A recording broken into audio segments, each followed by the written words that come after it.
I'm here in downtown Dallas, center of gravity to the largest metropolitan area in Texas and the fourth largest of the US, home of the Cowboys, sort of, Mavericks, Stars, Mustangs, this gold statue thing, and a giant eyeball? John F. Kennedy was shot and killed in Dallas, and here I am standing right in front of where it happened. But that's not why I'm here. In the 1970s, city officials decided to connect downtown skyscrapers with a network of underground tunnels and corridors. It gets fucking hot in Texas, and office workers might not want to walk miles in the blistering heat. So connecting all these buildings underground keeps it out of the rain, keeps you out of the heat, keeps pedestrians happy. But they weren't just going to be empty hallways. These tunnels were going to have shops, restaurants, essentially acting as pedestrian-only underground roads, or maybe like an indoor shopping mall. The tunnels were dug, but over time opinions shifted, with detractors claiming it ruined downtown Dallas by cannibalizing its foot traffic. If everyone is underground, then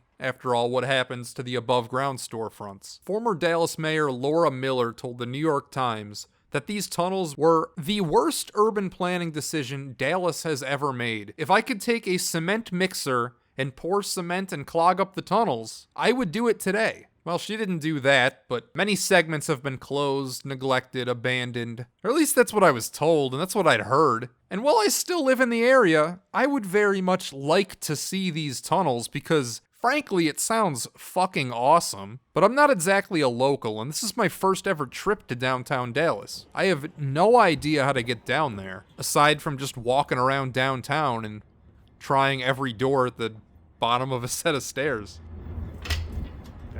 There aren't exactly any signs, and the city of Dallas isn't going to advertise them, obviously. That's what I'm talking about.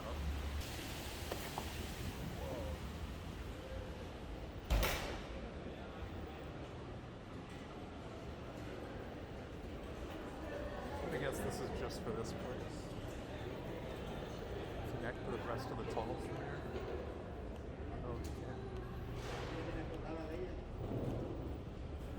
My first impression is that it's much less desolate and abandoned than I expected. In fact, almost as soon as I got down here, security asked me to stop filming. But I wasn't having that, so I put away my phone and I kept walking. Then after a few minutes I pulled it out again and just didn't go back to that area. But there were way more shops. It was much more lively than I expected. There's plenty of dudes in suits using the tunnels as intended. Loads and loads of people just really eating lunch. It's almost like a giant food court down there.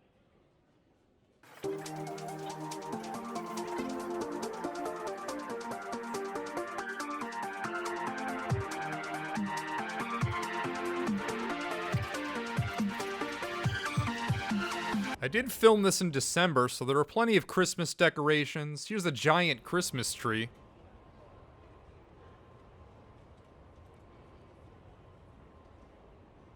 A lot of odd staircases that almost seem like they have no reason to exist.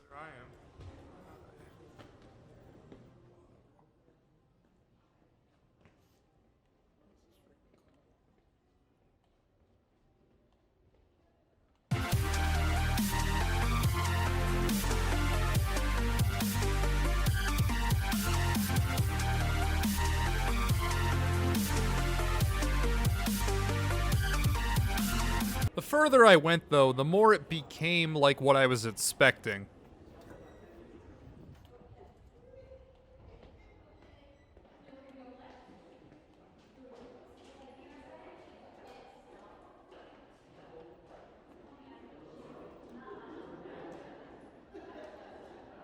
There were a few abandoned stores like this one, but again, not as many as I was expecting. And overall, I'd call my experience disappointing. I expected more weird shit out of these tunnels.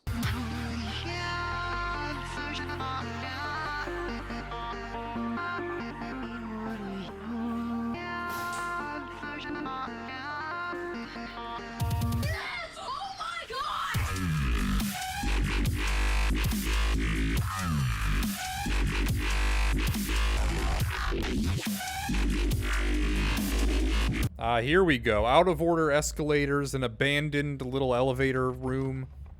This is what I expected to find more of down here. And no, these are not real bricks.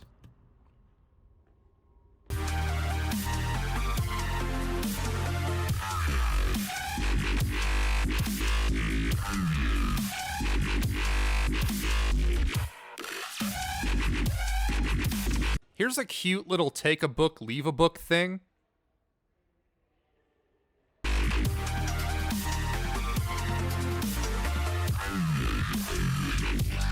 Good look at some water damage here. There's a giant hole in the ceiling.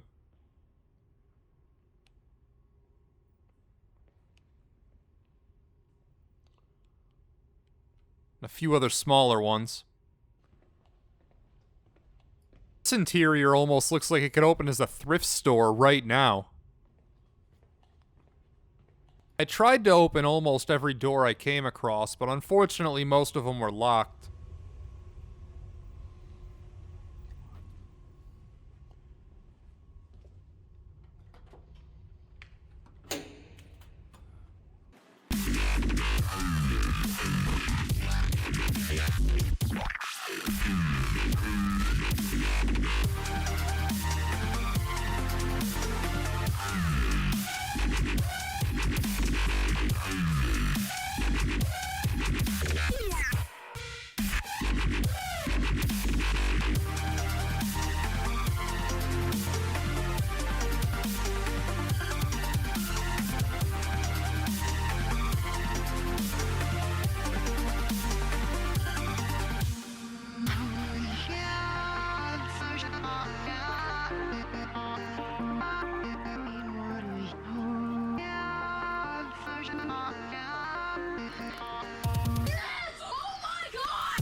And that was really it for the Dallas tunnels. While I was in the city, though, there was one more thing I had to do.